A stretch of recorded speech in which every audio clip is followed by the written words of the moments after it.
I think from about maybe 19, I don't know what date, somewhere back then, I have the sense that I have not done anything at all. I just have a sense I have not done anything at all. I have not spoken, I have not acted. But something is performing through this body. And there is a joy about it. I can say it in different ways. I can say it's myself, it's the functioning of myself. I can say, I don't know what it's about, what something is doing it. And I see that at this plane of existence, its functionality is a kind of grace, a love, a joy, or something is happening on that level. And underneath this, there's a space that is completely untouched. It's beyond caring and not caring. It's not that it cares or it doesn't care, but everything came out of it. I feel all the beings, all the avatars, all the sages, the saints, they are prostrated to that. They are that in its most exquisite aspect as manifest, as embodied beings, and they have to prostrate to that. The Krishnas and the Shivas of the being have to prostrate to that somehow. If they have a manifest aspect, they are prostrating to that, to themselves, in fact, because the totality cannot really embody itself into one form. But in the form, the totality has its fingerprint inside that being. And so the DNA of that being is the totality. Like a scoop of ocean has got all the elemental qualities of the ocean, but you cannot say it is the ocean. But you cannot say it is not the ocean, in a sense.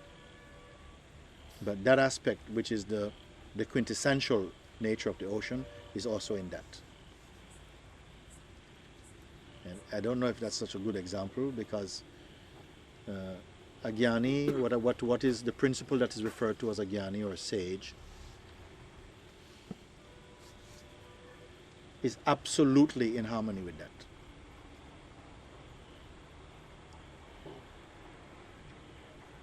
Because they have no sense of meaningful autonomy. They are that. Their actions are the actions of the universe.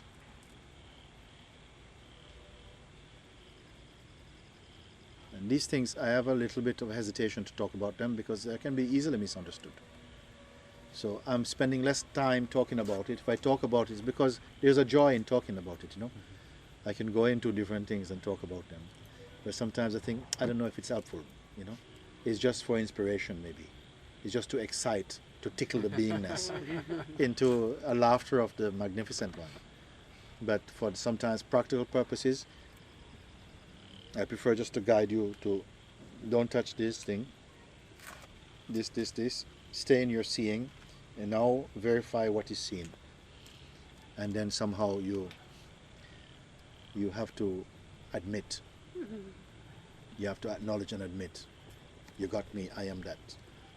I am that. You know? Because some part of the mind is want to say, no, I'm not, I'm getting there. After all this talk, after all this thing, you say, thank you, Mooji, you're bringing me closer. And I say, oh, God. What are you saying? After all this time, how disappointing. But it's okay. It's okay. You are that. You're not on the way to that. You're not this close. I'm this close. You say, it's too far. I'm this close. It's too far. And you say, but I can't admit I am that if I don't believe it in my heart. And I say, actually, you're right. You're right. You're this far. I'm a little bit pregnant. A little bit. You're a little pregnant. bit. Yeah. It's mean. Or even more, you know, I'm nearly pregnant. Yeah, nearly. I'm almost pregnant. Oh my. Yeah. This is where your patience with us just keeps amazing me. This- Because somehow there isn't really an expectation. Sometimes there's a play, even of disappointment. I say, I'm a little bit. I say sometimes, I have an expectation of you. I say this and this. When the first time I admitted it, I felt so good. It's true, I have expectation. What is the expectation? I expect you to get it. I expect you to get it. But if you don't, I'm not disappointed.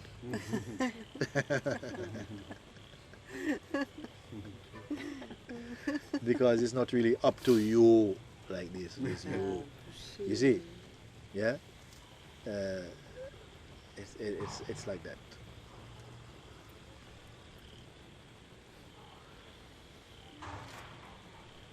Because I know there's no person at fault.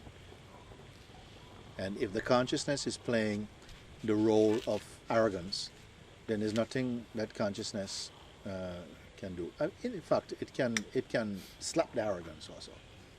It can slap the arrogance. But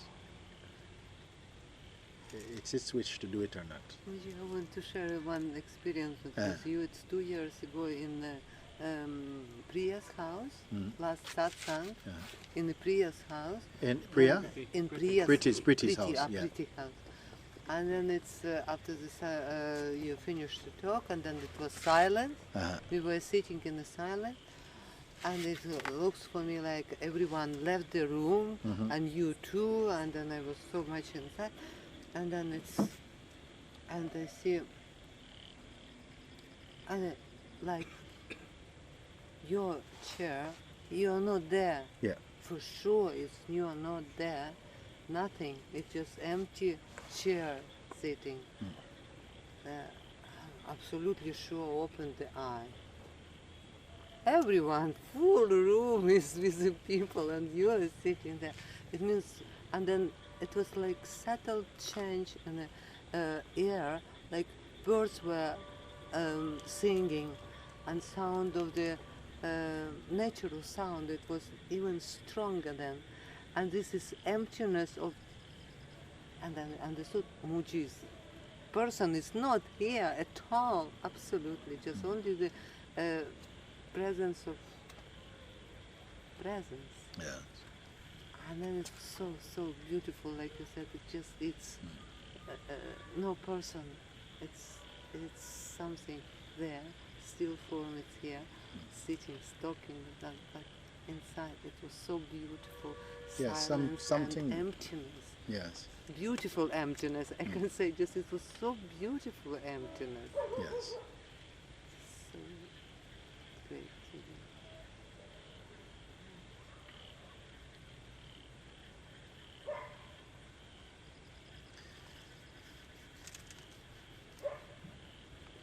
Once I made a pond in my garden, and I wanted to have some fishes in it. And I was told I need to leave the pond for a while, and fishes. We started to put fishes in it. Then sometimes we go and we get a fish, and they'd put this fish in a plastic bag, transparent plastic bag, and they tie it, and you take the fish home. When you take the fish home, the temperature of the water is sometimes different. The temperature in the bag and the temperature in the pool is different. So what they say is you take the bag of fish and you put it in the water, in the pond, okay, until both the temperatures out and in become the same. When they become the same, you take the string off and the fish can go into the big up water. And it doesn't have a shock, because this shock can kill them if the temperatures are too different, okay? So I understood now that this fish in the plastic bag is like ego. This fish in the plastic bag is like ego. And this fish is put in the pool, which is big water. It could be an ocean, okay? Now, he's in the ocean, but he doesn't have access to the whole ocean because he's still in his own plastic bag. But because it's transparent, he can see other fishes, but he has no contact with them. He's in the water, and his water is in the bigger water, but there's a skin that separates the water here from the water there. Okay? I look at it like this. And this skin is the ego. The fish is inside, he's looking out, and he sees other fishes. He goes up, but there's the skin of the bag. Can't go. He's in his little pool, but his little pool is in the big pool. The waters are the same temperature, but he doesn't have access to the whole ocean. And this skin is the I am the body idea. So in my example, satsang is like immersing this bag with a sense of the ego, I am this person, makes the bag. But this bag is biodegradable. And it's being left in the water, and gradually the skin, I am the body, is deteriorating. And then one day it's gone, and the waters are the same. It's a little bit like that. Example is not the best, but it's like this. But if you break the bag, fish will go and then ego can die because it's too much different. Yes. That kind of death of the ego is not the good death. This kind of death is not the good death. The good death of the ego is to recognize, I am not this. I am not this.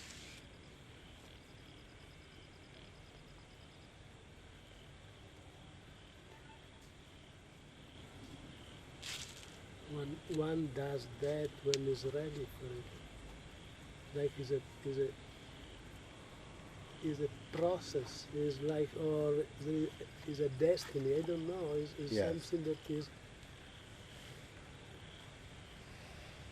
I need to have the intention for it, and then it's not really in my hands.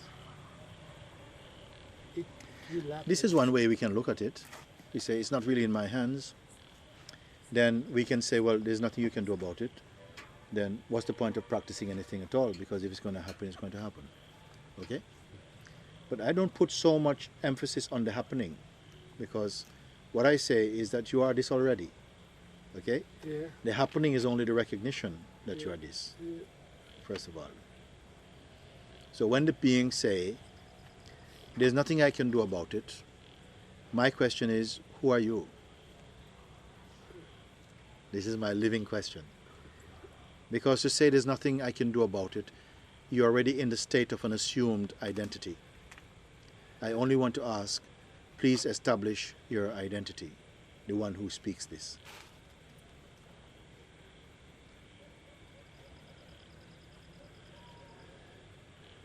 Who is speaking it?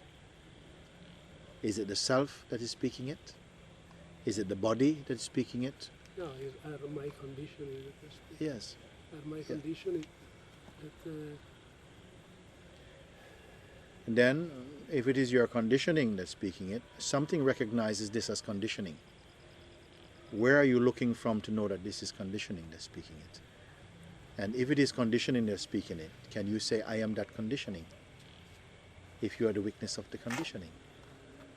This is the power of inquiry.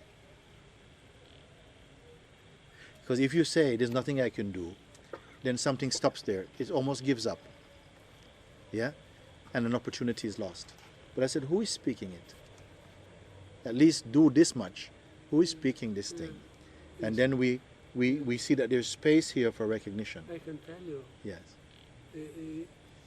Is still the little kid that has been told that he will not make it. That he's still there in the corner of myself. Yes.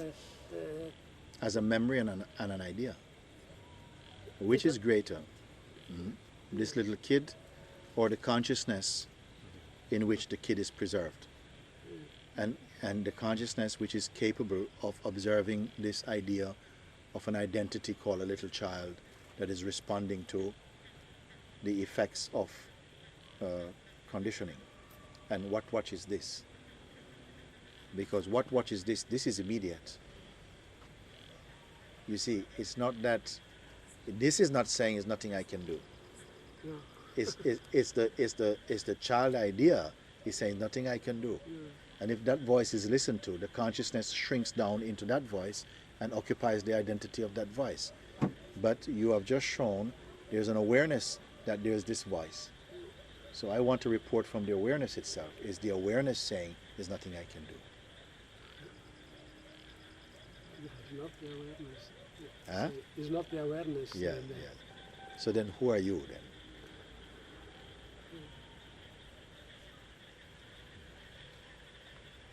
Who are you? Are you the child, or are you the witness of the child?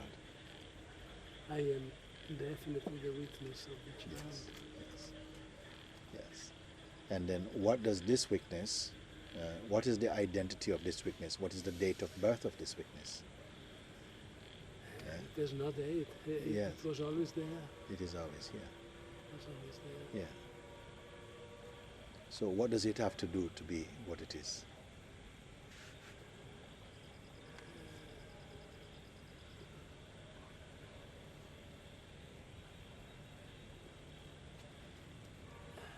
He has to let go of the child. He has He to? has to let go of the child. He has to He has to, not necessarily, because if I say he has to let go of the child, it puts a condition on him. You understand? All I can say, it has to recognize that the child version is not really itself. Then if there's letting go that needs to happen, it will happen automatically. But if it says it has to let go of that, it puts a condition that it needs to let go of that to be what it is. But it is already what it is.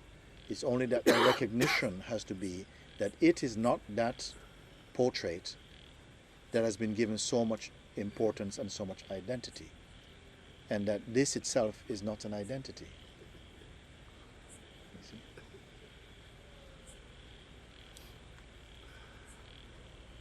If you want to call it letting go, and letting go is not going to create a resistance, that is okay.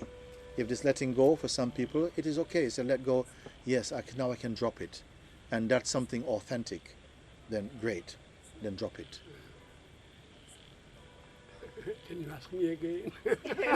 Okay, like the sense that there is something, a child or some a preserved idea of self that is feeling an inadequacy to awaken to the truth, for instance. So there's an awareness of this now, because I say, who is saying those words like, there's nothing I can do? Something says nothing I can do, and this voice is believed, and what it creates is a kind of inertia inside the self, like, well, there's nothing I can do, let's go eat something. So an opportunity to introspect is missed because that voice is believed. So now my question is, who is saying this? And this question invites an introspection, and you located something inside here, inside me, maybe an idea I have of who I am, or is some memory of myself as a child being told, you are never going to succeed, there's nothing you can do about anything, you know, you're stupid, or whatever it is that we are sometimes told as children.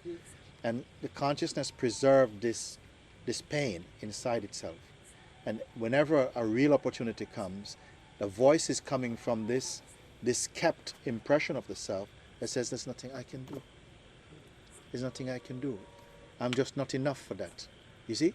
So then I says, okay, but there is an awareness of this. No? With what power is that child being recognized? And, you know, and then you say, well, something is aware of this child. And then I say, is that thing which is aware of the child, does that say, there's nothing I can do? No. Right. Okay. So that which says, there's nothing I can do, is a voice that comes with an image and a memory of an identity that is being preserved somewhere in consciousness, in the memory of consciousness. Now, the witnessing of that memory and of that representation is now occurring. And which is the greater? The witnessing of that phenomenon, with all its passion and its affection or its vulnerability, or just the witnessing, or the thing itself, which is the true. The truth is the witnessing. The witnessing is the true, and the witnessing does not say, "I am the one who can't do anything at all." Does it have anything to do? No. You see. Now you say, perhaps it needs to let go of this association, this stigma of being that voice, which has really taken in so much energy to preserve a sense of vulnerability, and God knows what else. The preservation of this identity is having the effect on many aspects of your expression. And now one can look at that, having seen, but actually that's not me. It was never me. Even then it was not me. But it was a pain that felt very deeply in the being, and no one was there to remind me, but this is not you, my dear, this is not you. Yes, you see. Yes. Yes. Yes.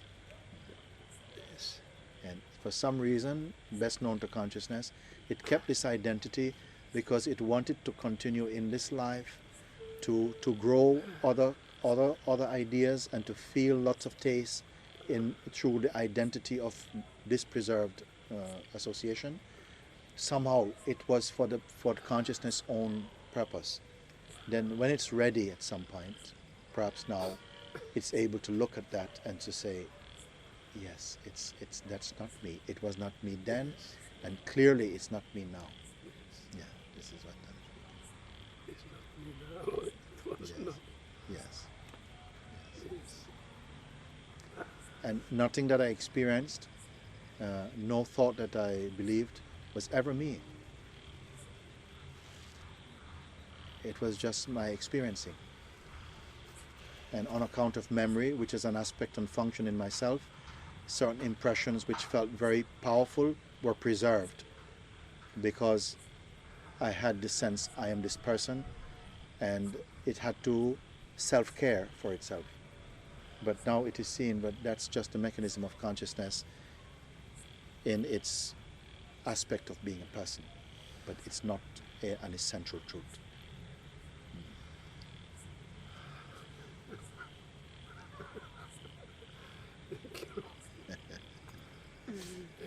Very great.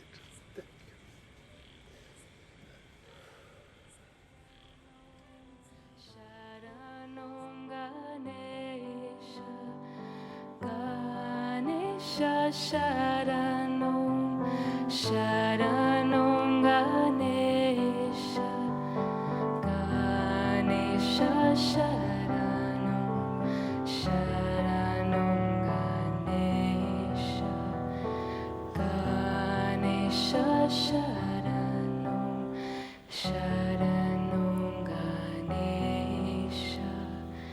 Ganesha Sharanam, Sharanam Ganesha, Ganesha Sharanam, Sharanam